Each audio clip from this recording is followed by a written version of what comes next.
So marami natin nang nakarinig ng kwento ni Sampaguita Girl, no?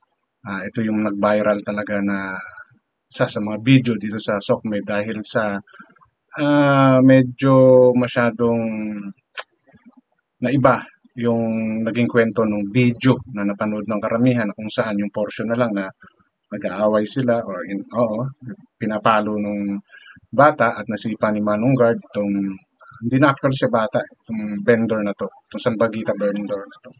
And mostly is ang naging simpatya is doon sa Sampaguita vendor because of her looks and wearing a high school uniform. So, ganun yung nangyari. Kaya ang karamihan, inisip na, naku, kawawa naman itong si Sampaguita vendors.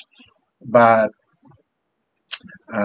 sa patuloy na pag viral nitong video na to, natuntun itong si Sampaguita Girl at nalaman na siya ay 22 anyos na at nag-aaral. Okay, nasa senior high na or college na siya. It so happen lang na nagbebenta siya ng sampagita at nakaganon yung suot niyang damit which is according to her, pangbahay niya na yon. So, halos alam na yan. Maraming tumulong, maraming nagbigay ng extend ng tulong sa kanya to the point na mukhang dinagdagan pa ata yung puhunan nila dun sa negosyo nilang sampagita. Pero masyadong na-underdog dito si Manong Guard and only few informations yung tungkol sa kanya. Dito ba? Kaya medyo hindi naging maganda yung naging image nitong si Manong Guard. So may isa pong vlogger din, no, na hinanap at talagang inalam kung ano ba yung sino ba si Manong Guard. Okay? So yun po yung maging laman ng content ko na to.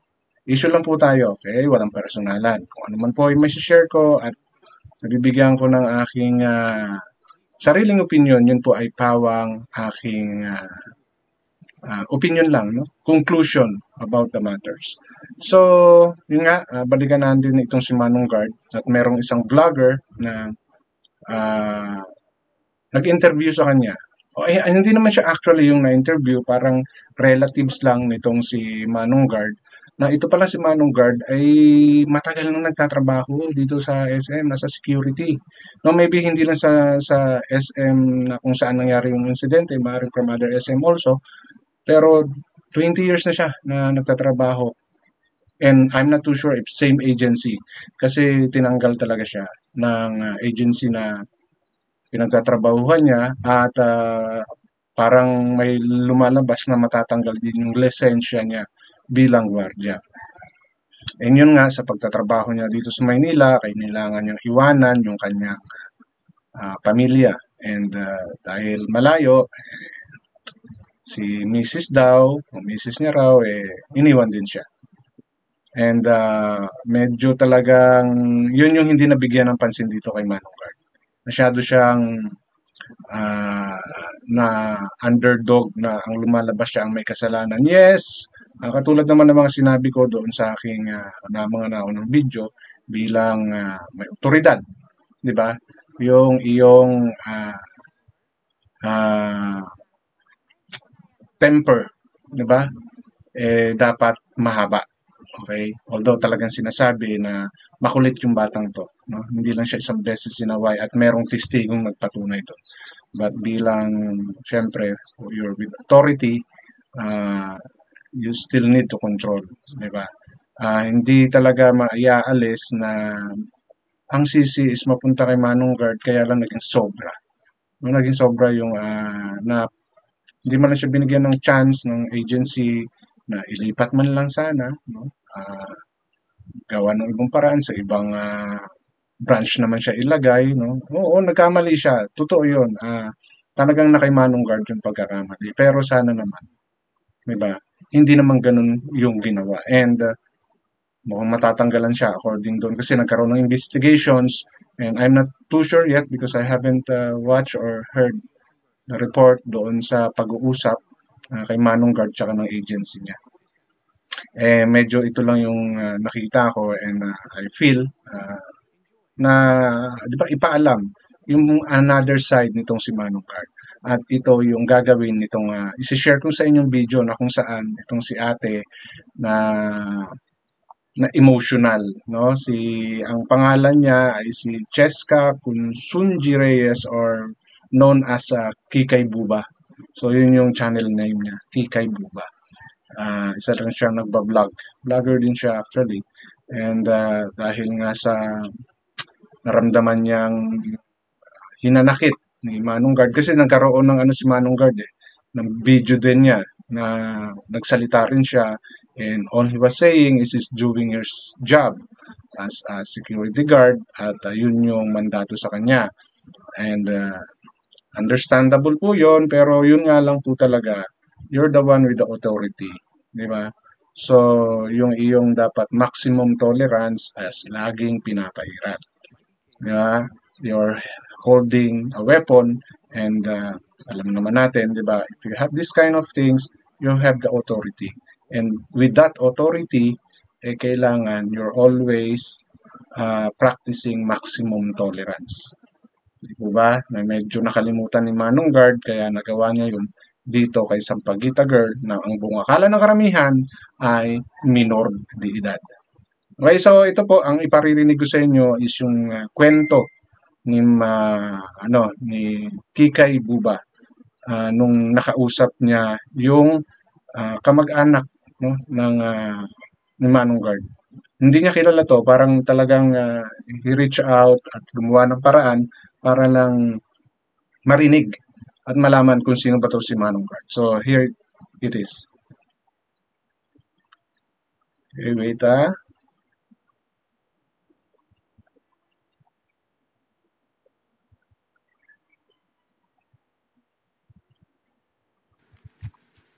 I'm sorry ha. Kakatapos ko lang pong makipag-usap at nag-reach out po ako doon sa initial family member ni Manong Guard.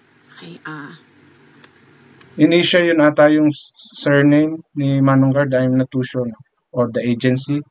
But more on, I think it's the surname of Manong Guard. I asked for permission if I can share and post a little detail of the side of Manong Guard. Alam mo, hindi kami magkakilala. So, emotional na si ate dahil sa buong kwentong narinig niya. And siguro, talagang na-feel niya yung nangyari kay Manong Guard. Pakiramdam niya, walang hustisya. Masyadong na-underdog nga si Manong Guard. Hindi ko sila kakilala, pero when I heard or when I found out about the background of the guard, okay. Si Manong Guard, taga Mindanao. Okay, taga Mindanao.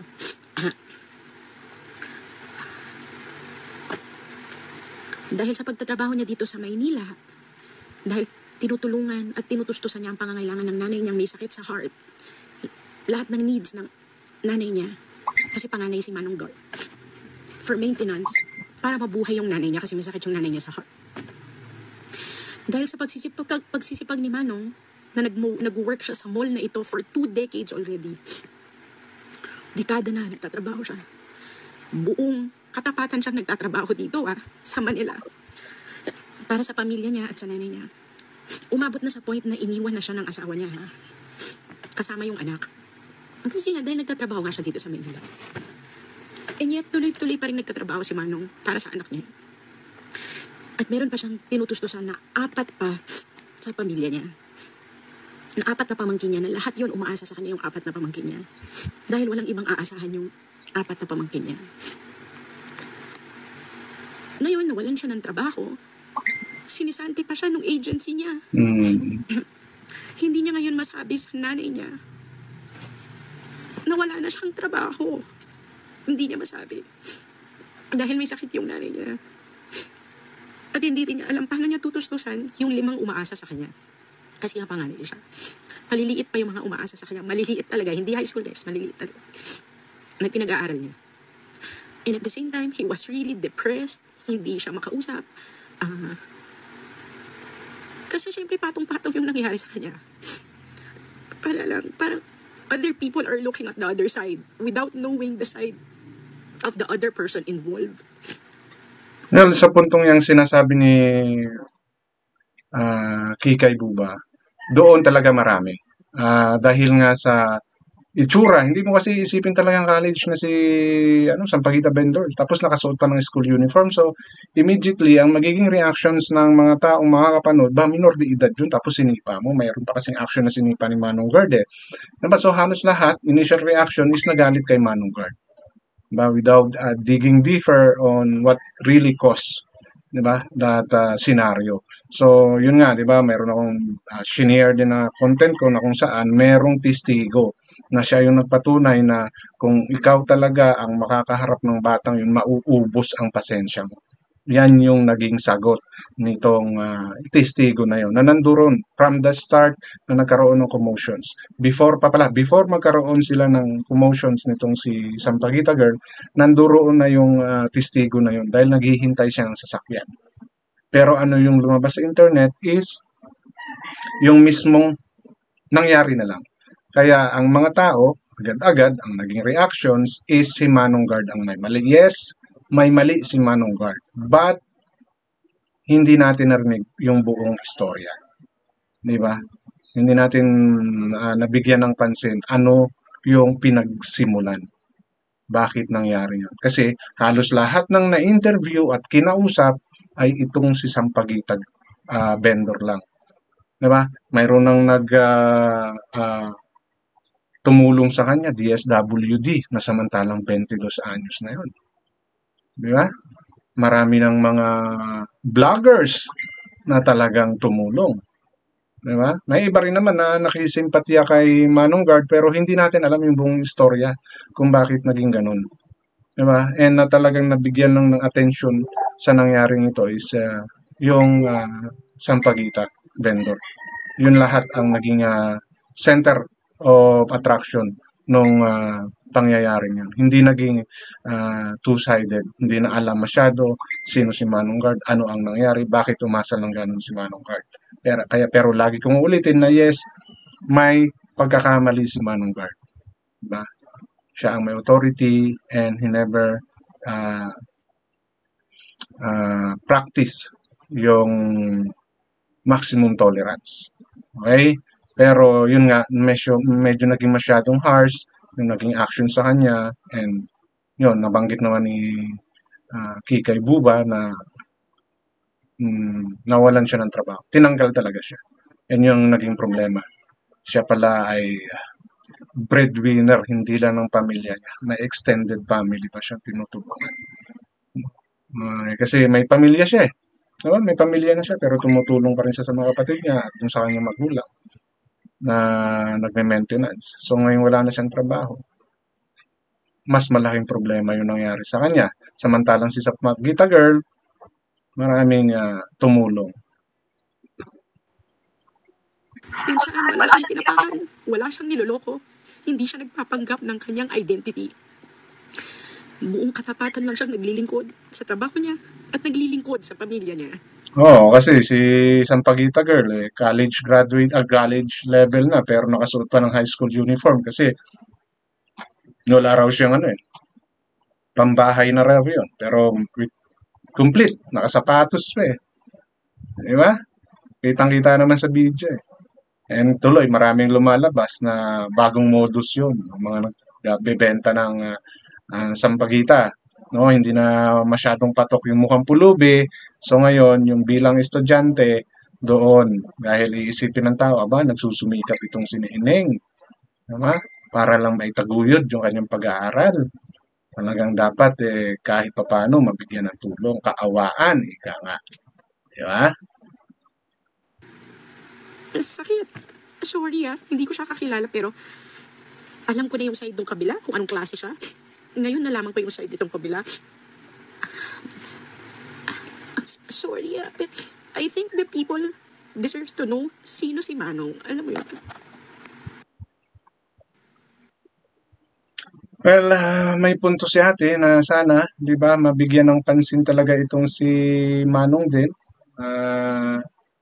siya ay bigyan ng hustisya sa nangyari sa kanya, no? Sana merong mga magagandang loob na itong since nga nawalan siya ng trabaho, sana man lang mabigyan siya. And as far as I heard, matatanggal din ata yung lisensya niya. No? So I'll try to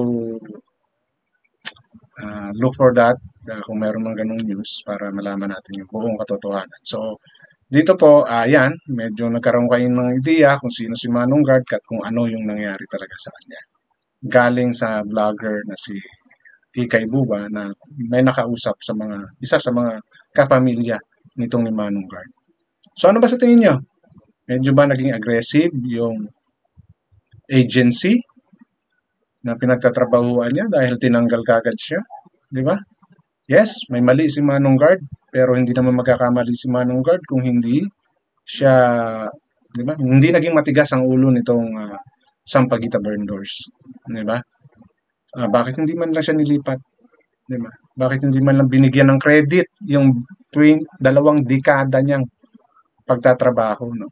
Kahit na sabihin natin iba't ibang agency yan, pero may mga records yung mga yan. Kung naging maganda ba yung records ni Manong Guard? Is this the first case na nagkaroon ng ganitong insidente si Manong Guard? Wala bang mga ganong consideration? So wala man lang bang disciplinary actions muna before giving him the terminations? Di ba?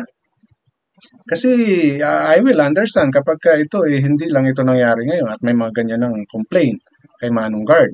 No? Pero parang walang lumalabas eh. So, di ba? So wala man lang bang ganun, kailangan termination kagad without considering kung paano ka o gaano ka katagal. Wag na nating isama yung siyang breadwinner eh, no? Doon na lang sa length of service niya bilang security guard. Di ba? Kung siya man nagkaroon ng mga problema before, ano yun? Di ba? And ito ba is enough ground? Nabigyan ba siya ng disciplinary actions kung may nagawa ba siya before or this is the first time na may ganito siyang nagawang pagkakamali? Di mo ba? So naging masyadong harsh din sa side ng agency man yan na kung saan siya nagtatrabaho para tanggalin kaagad siya. Di ba? So yun yung nagiging tanong ko doon sa ano. Kasi empleyado rin tayo dati. So mayroong disciplinary actions muna yan. Di ba? Ano ka, pagpahingahin ka ng 1 linggo, 3 araw, without pay. Di ba? May mga ganun eh. Kay Manong Guard, mukhang tinanggal talaga agad siya. So, yun po yung ilan sa gusto kong i-share at salamat kay Ma'am Kikay Buba dito sa kanyang effort para hanapin at tanungin itong ano ba yung nangyari kay Manong Guard. No? Sino ba si Manong Guard? Kasi masyado tayong pumukus sa kung sino si Sampaguita vendor. Na yun pala, nasa hustong edad na napagkamalang high school. Okay, so issue lang po tayo walang personalan. Hanggang dito na lamang. Maraming salamat.